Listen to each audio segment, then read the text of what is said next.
اللہ تعالیٰ قرآن کریم میں سوال پوچھتے ہیں، الیس اللہ بکاف عبدہ، کیا اللہ اپنے بندے کے لیے کافی نہیں ہے؟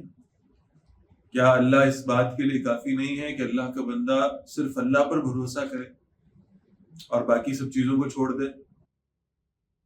پھر اللہ فرماتے ہیں وَمَن يَتَوَکَّلْ عَلَى اللَّهِ فَهُوَ حَسْبُهُ، جو اللہ پر توکل کر لیتا ہے، بھروسہ کر لیتا ہے، اللہ اس کے لیے کافی ہو جاتا ہے۔ پھر اللہ فرماتے ہیں کہ وَيَرْزُقْهُ مِنْ حَيْثُ لَا يَحْتَسِبُ، اللہ اسے وہاں سے رزق عطا فرماتے ہیں جہاں سے اس نے کبھی سوچا بھی نہیں ہوتا۔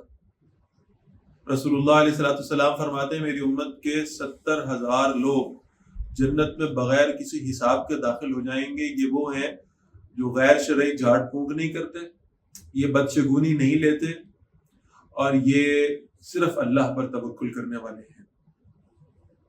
حضرت عبداللہ بن عباس رضی اللہ تعالیٰ عنہ فرماتے ہیں کہ جو شخص یہ چاہتا ہے کہ وہ لوگوں میں سب سے زیادہ طاقتور بن جائے، اسے چاہیے کہ وہ صرف اللہ پر توکل کیا کرے، اور جو کوئی یہ پسند کرے کہ لوگوں میں سب سے زیادہ معزز بن جائے تو اسے چاہیے وہ اللہ سے ڈرا کرے، اور جو چاہتا ہے کہ لوگوں میں سب سے زیادہ بے نیاز ہو جائے اسے چاہیے کہ اللہ کے عطا کردہ رزق پر کفایت کرے، اسے اپنے لیے کافی سمجھ لے، اس پر راضی ہو جائے۔ رضیت باللہ ربا وبالاسلام دینا وبمحمد نبیا ورسولا۔